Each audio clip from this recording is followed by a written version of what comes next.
Hi everyone. Hope you're having a good day. Just wanted to talk to you a little bit about Chapter 27, Lesson 1, and that is World War One. Um, the one thing that I think is really important to remember is that we've been talking a lot about imperialism, and imperialism really is one of the very important, I would say, causes of World War um, One. So if we go to the first slide, it's causes of war, and you can see um, that in the late 18 and early 1900s, relationships between European powers changed as a result of imperialism. So the more kind of lands that people were taking, the more tension emerged. So, in an effort to kind of respond to that, a lot of European powers built up their military. So, cause number one is militarism. The more military forces you build up, the more you require people to join the military, which is conscription, the more tension that emerges. The other thing that happens here when there's tension amongst European powers is that people make alliances, and you'll see that down the road. Agreements between nations. And the thing that's kind of interesting about the alliance system in the late 18 and early 1900s is that while you may see people, countries on kind of aligning themselves in World War One, they don't necessarily align themselves in the same way in World War Two. So alliances create tension. The other thing, again, that's an important factor here is imperialism. Obviously, tension is created as people compete for different lands abroad. And some lands abroad or some countries in the lands abroad are often sharing borders when they might not. So that puts them closer than ever. Industrialization allows for growth of armies and navies. So now that you have factories that can produce parts for ships and guns and all sorts of things, now there are more weapons than ever. And that's why World War One is going to be a different war than any war that had been fought because it is industrialized and there's more weapons and destructive weapons for sure. The other thing that you're going to see happen here is nationalism, and that is pride in your country. Um, Nationalism essentially caused the spark that ignited World War One. Um, you see that there were different European peoples who wanted to be independent of the Austrian Habsburgs, and that's probably the best example. And so they would rise up and they would rebel and and essentially assassinate. And the spark that ignites that war as a result of nationalism, excuse me, is assassination of the Archduke. So um, important to understand the causes of the war. If we go to slide 2, which is the alliance system, you can see who has taken which sides. The Triple Entente is Britain, France, and I don't know who that is. I think that's Russia. And then on the other side for the Triple Alliance is Germany, Austria, Hungary, and Italy. And that is going to, those are going to be the sides that form um, as war breaks out. Going to the next slide, 3, the major players in World War One. You can see on the Allied side. Now the Allies are essentially the group that were part of the Triple Entente, um, and the Triple Alliance are the Central Powers here. So they just shifted in names, but you can see who's involved on which side. Turkey, kind of interestingly enough, on the side of the Central Powers, joins, and so you see the kind of this stage being set here. Going to the next slide, we're looking at the map of Europe in 1914. So it shows you the light green are all the Central Powers. We might call them the bad guys. And then the yellow, light yellow, would be the Triple Alliance, or the good guys: Britain, France, Russia. And so you can see the war will be fought on several different fronts. You'll see on the western front between the border of Germany and France, the eastern front between Germany and Russia, and then there'll be the Balkan front down there near Greece and Serbia. So take a moment to look at that. The next slide that you'll see is a political cartoon showing that aggressive nationalism. Important to remember that people were very proud of their nationalities, and that really drove the World War I. Essentially, it drove us moving towards it. So this is kind of an interesting political cartoon. If you take a look at it, you can see kind of people embedded within the map of Europe, kind of showing nationalism. So moving on to the next slide, the outbreak of the war. The one thing you should know about the Balkan region in 1914 is it's known as the Balkan powder keg. You'll see that the purple area, which is part of the Ottoman Empire, they actually were part of the Ottoman Empire. I'm sorry, they're independent at this point. Bulgaria used to be part of the Ottoman Empire. So did some of these other little areas.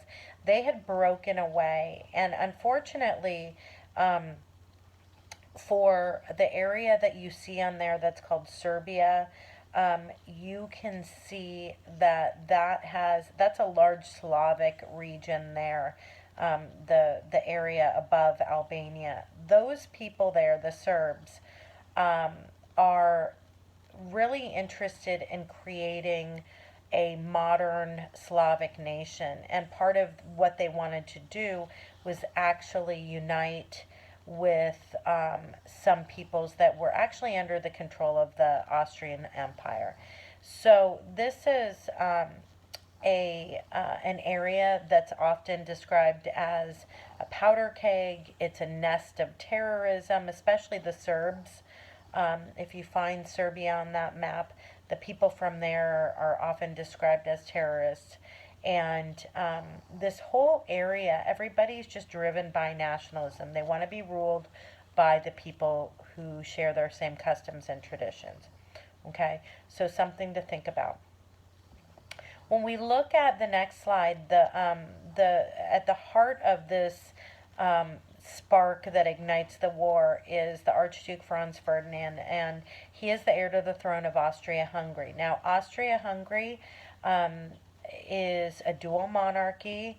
It is Austria had a lot of nationalist uprisings. Remember the whack-a-mole game that we talked about a while ago, and Austria eventually gave Hungary some independence or autonomy, and so they became an independent state, and or they became a dual monarchy, excuse me. So the Archduke, who's the heir to the throne, would rule over everything, but there'd be kind of some independent aspects of Austria and Hungary, even though they're ruled over by the same person. He's at the heart of it. And the story is, let's turn to the next slide. The story is that the Archduke is going down to an area in the Austrian Empire called Sarajevo. There's a lot of Serbian terrorism. There's a lot of anti-Austrian sentiment there in Sarajevo. And the Archduke and his wife are taking a trip down to Sarajevo to just kind of investigate what's going on. And waiting for him is a Serbian terrorist named Gavrilo Princip, and you can see his picture there.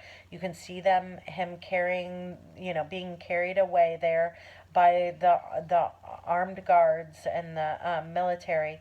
And essentially, what he does is when the Archduke comes to town to Sarajevo, they botch up the first attempt to assassinate him, and then the second attempt, Gavrilo Princip actually corners them in an alley.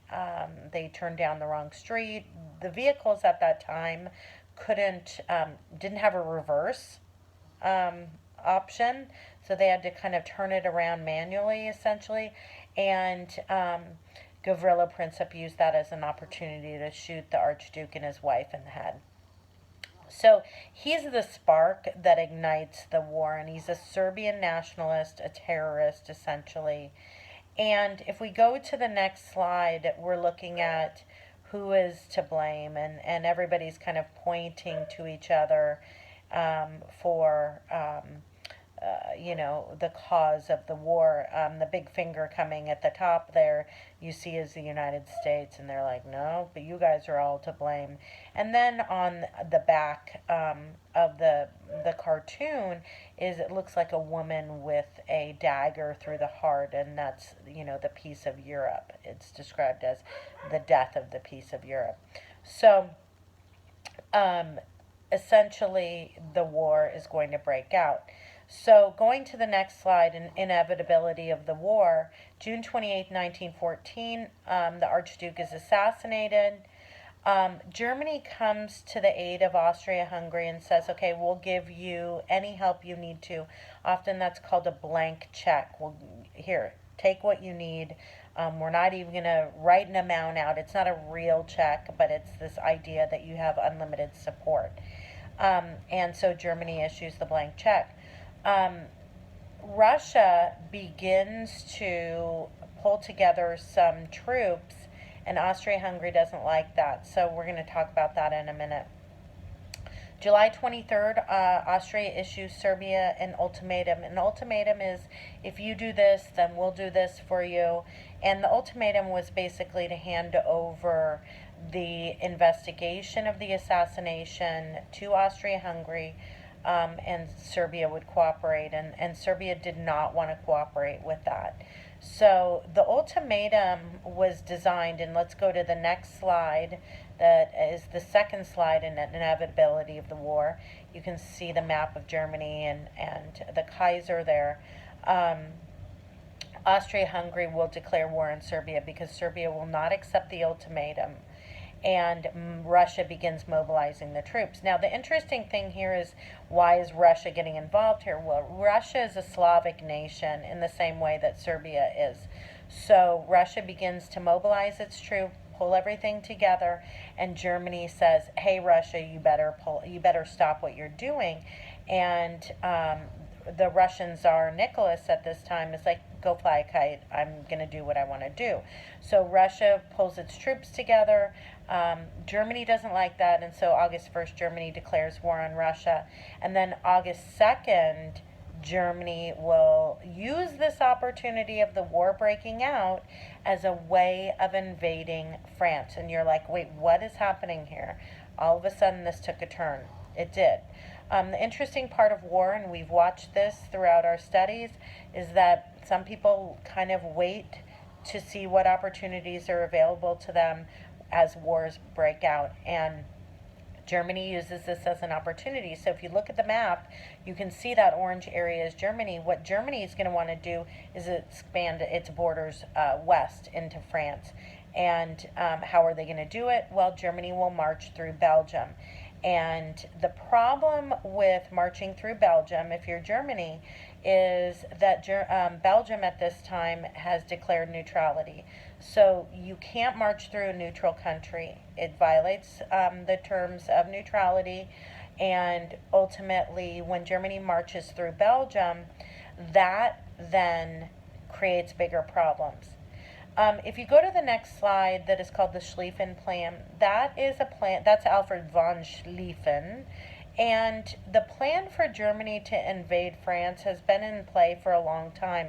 It's been in the works, it's been in discussion between military leaders in Germany for a while, and this is the great opportunity now for Germany to invade France, essentially. So The invasion of France, with Germany marching through Belgium to get there, is called the Schlieffen Plan, and the idea is Germany will attack France very quickly, and then move most of its troops from the west to the east over near Russia and invade Russia. So what you see happening here with Germany is the realization of a larger empire, and so the borders are going to grow east and west. Okay, so the Schlieffen Plan is nothing new. This is something that people had been discussing for a long time. So if you go to the next slide, you see the strategy here of the Schlieffen Plan, with the Germans marching through Belgium, and attacking, getting Paris, and then moving their troops out, and they'll go to the east to Russia.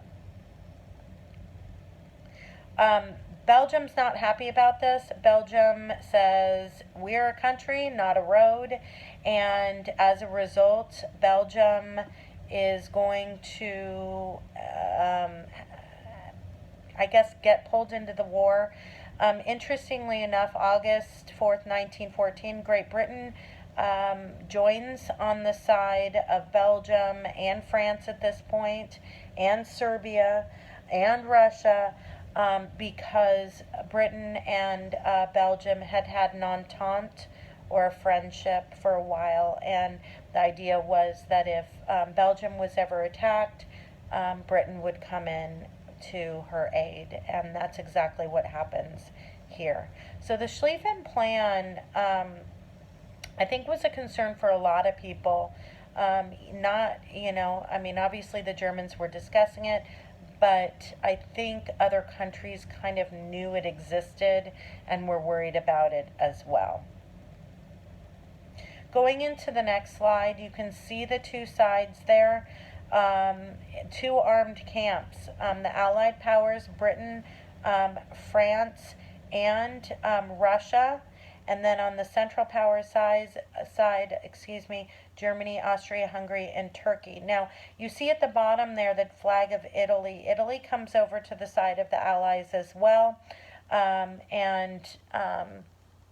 So those are the sides as they take place. And if you go to the next slide, Status of European Powers, August 9th, 1914, you can see who are the Allies, and the Allies are kind of the ones that look like little lines. Those are the Allied powers. The dark are the Central Powers. It's not showing Turkey in here at this point, but it will. They will come in. And then, of course, the neutral powers, Norway, Sweden, Spain, and so on. So that is going to conclude our discussion on Chapter 27, Lesson 1. Hopefully you understand what's going on here, and I look forward to talking to you guys again soon. Email me with any questions that you may have. Have a great day.